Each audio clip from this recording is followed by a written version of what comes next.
Assalamualaikum warahmatullahi wabarakatuh. Perkenalkan, nama saya Wisnawati.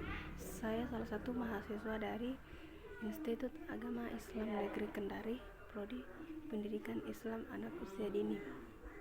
Nah, di sini saya akan menjelaskan tentang teori pembelajaran di PAUD. Dan di sini saya akan menjelaskan hanya 5 materi saja tentang teori pembelajaran di PAUD ya. Jadi yang pertama itu hakikat teori pembelajaran. Nah, hakikat teori pembelajaran itu, teori adalah serangkaian bagian atau variabel, definisi dan dalil yang saling berhubungan yang menghadirkan sebuah pandangan sistematis mengenal fenomena dengan menentukan hubungan antar variabel dengan maksud menjelaskan fenomena alamiah. Labovitz dan Hagedorn mendefinisikan teori sebagai ide pemikiran teoritis yang mereka definisikan sebagai menentukan bagaimana dan mengapa variabel-variabel dan pernyataan hubungan dapat saling berhubungan. Teori dalam ilmu pengetahuan berarti model atau kerangka pikiran yang menjelaskan fenomena alami atau fenomena sosial tertentu. Nah, teori dirumuskan, dikembangkan, dan dievaluasi menurut metode ilmiah.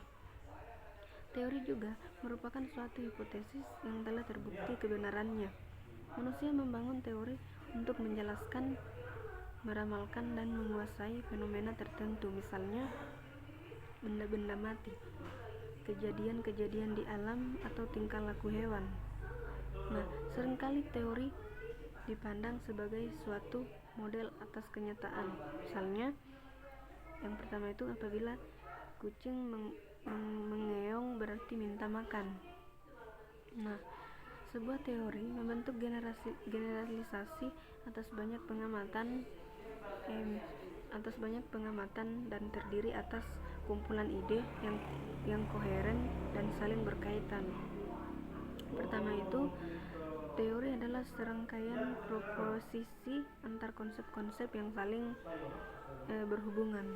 Kedua, teori merangkan secara sistematis atau fenomena sosial. Nah, dengan cara menentukan hubungan antar konsep. Ketiga, teori menerangkan fenomena-fenomena tertentu dengan cara menentukan konsep. Mana yang berhubungan dengan konsep lainnya dan bagaimana bentuk hubungannya. Nah, dalam menyusun kerangka teori menurut Profesor Noeng Muhadjir dalam makalahnya yang berjudul Proses Mengkonstruksi Teori dan Hipotesis. Nah, bagian teori harus menampilkan bagian yang bulat yang disajikan secara holistik, tapi juga bukan sekedar menyajikan konsep yang terpilih dan terpecah-pecah, sehingga konsep tersebut akan lebih menarik untuk dikaji. Nah, selanjutnya saya akan menjelaskan materi tentang pengertian teori belajar humanistik.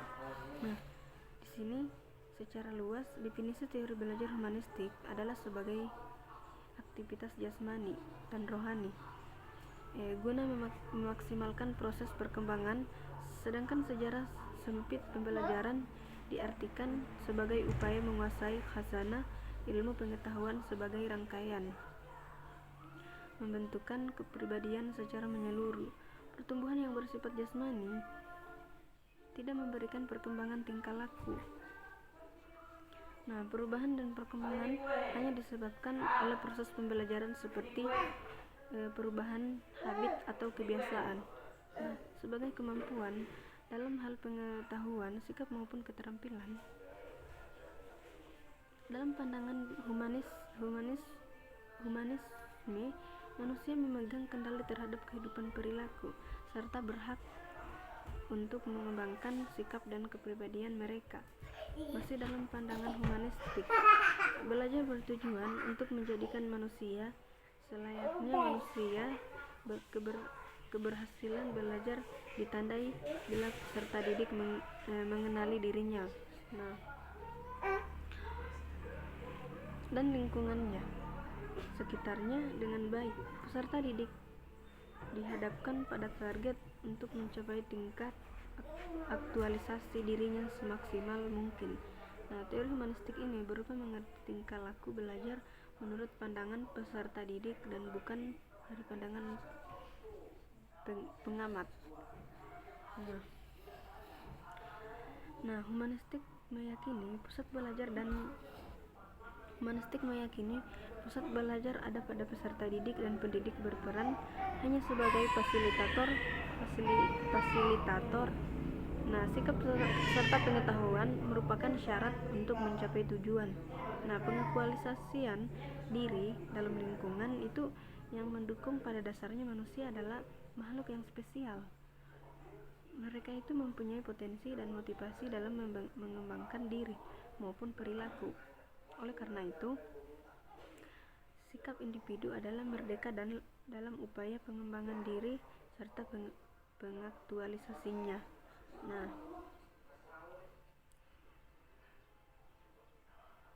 Yang ketiga, saya akan menjelaskan tentang pengertian teori kognitif. Teori kognitif menekankan pada bagian-bagian dari satu situasi saling berhubungan.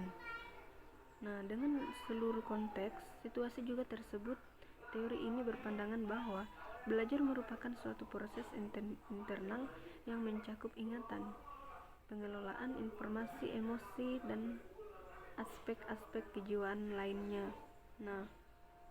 Teori belajar kognitif merupakan sebuah teori yang luas dan mencoba untuk menjelaskan tentang proses berpikir, dan berbagai proses mental. Selain itu, teori juga belajar kognitif juga menjelaskan bagaimana berbagai proses mental ini dipengaruhi oleh faktor yang berasal dari internal dan eksternal.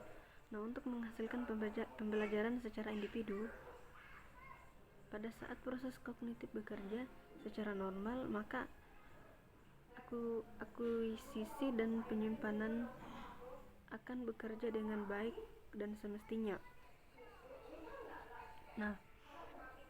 Namun, pada saat proses kognitif tidak efektif, maka penundaan dalam proses belajar akan dapat terlihat.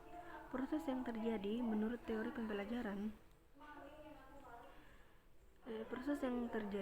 teori belajar kognitif adalah observasi, pengkategorian, dan pembentukan pendapat lingkungan kita. Gangguan yang terjadi juga dalam proses kognitif alami akan menyebabkan masalah dalam perilaku suatu individu, dan hal yang menjadi faktor kunci dalam menangani masalah ini terletak pada bagaimana mengubah proses yang terganggu tersebut. Contohnya itu seperti bagaimana seorang dengan gangguan perilaku, maka di situ sesungguhnya mempercayai bahwa mereka memiliki berat badan yang berlebih. Beberapa mereka merupakan hasil dari gangguan kognitif yang terjadi sebagai akibat dari persepsi terhadap berat badan mereka sendiri yang terganggu. Dua macam teori kognitif. Teori belajar kognitif menjelaskan bagaimana otak manusia yang merupakan jaringan paling hebat. Untuk memproses dan menginterpretasikan informasi yang digunakan oleh manusia pada saat mempelajari berbagai hal. Secara umum, teori kognitif dibagi menjadi dua, yaitu teori kognitif sosial dan teori kognitif behavioral atau perilaku. Teori kognitif sosial. Dalam teori kognitif sosial ini ada 3 variabel yang harus dipertimbangkan. Variabel ini adalah faktor perilaku, yang kedua itu faktor lingkungan atau disebut juga faktor ekstrinsik. Yang ketiga faktor personal atau dikenal juga sebagai faktor intrinsik. Teori kognitif behavioral atau perilaku, pada dasarnya teori kognitif perilaku ini menjelaskan tentang peranan dan pengaruh dari kognisi atau pengetahuan dalam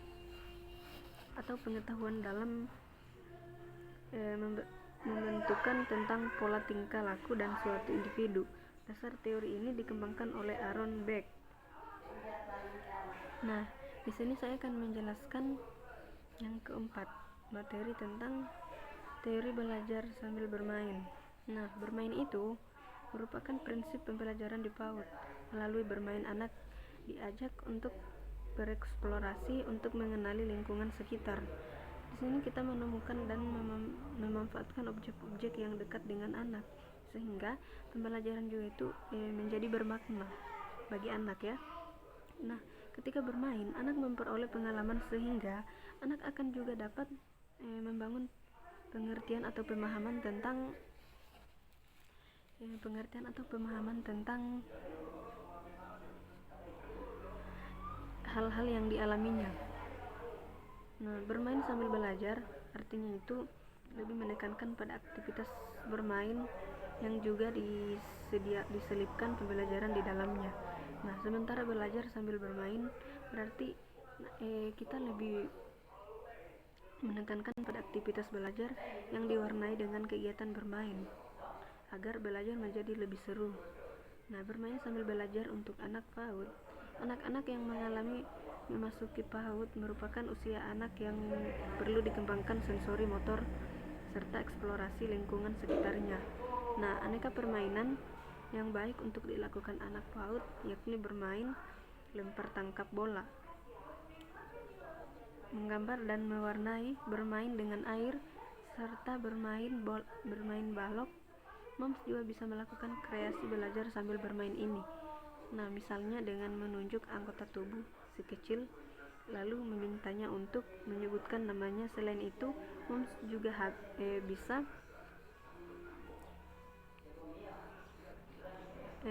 maksudnya di sini saya akan menjelaskan lagi materi yang terakhir, yaitu tentang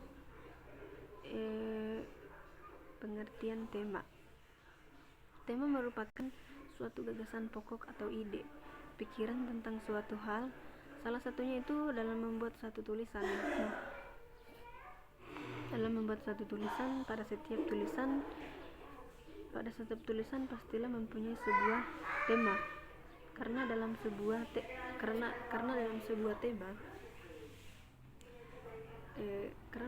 penulisan dianjurkan harus memikirkan tema apa yang akan dibuat. Nah, dalam menulis cerpen, puisi, novel, karya tulis, dan berbagai macam jenis tulisan haruslah memiliki sebuah tema. Nah, jadi jika diandaikan seperti sebuah rumah, tema adalah pondasinya. Tema juga hal yang paling utama dilihat oleh para pembaca sebuah tulisan. Jika temanya menarik, nah maka akan memberikan nilai lebih pada tulisan tersebut. Nah, pada karya sastra, tema adalah gagasan, makna dasar umum yang menopeng sebuah karya sastra sebagai struktur semantis dan bersifat abstrak yang secara berulang-ulang dimunculkan lewat motif. Nah, motif dan biasanya dilakukan secara implisit. Tema biasa berupa persoalan moral, etika, agama, sosial, budaya, teknologi, tradisi yang terkait erat dengan masalah kehidupan tema.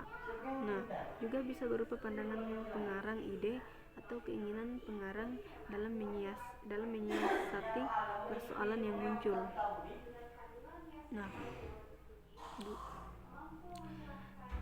pengertian pembelajaran tematik di PAUD. Pembelajaran tematik adalah itu pembelajaran terpadu yang menggunakan tema untuk mengaitkan beberapa muatan pembelajaran dalam mencapai kompetensi dasar.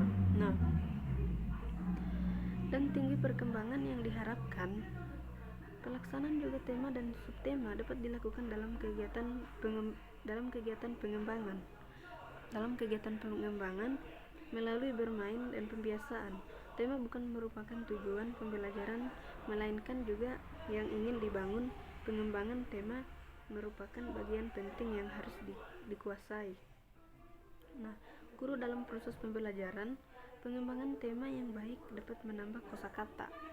Ya, jadi mungkin itu saja yang bisa saya jelaskan. Saya akhiri dengan ucapan Bismillahirrahmanirrahim. Assalamualaikum warahmatullahi wabarakatuh.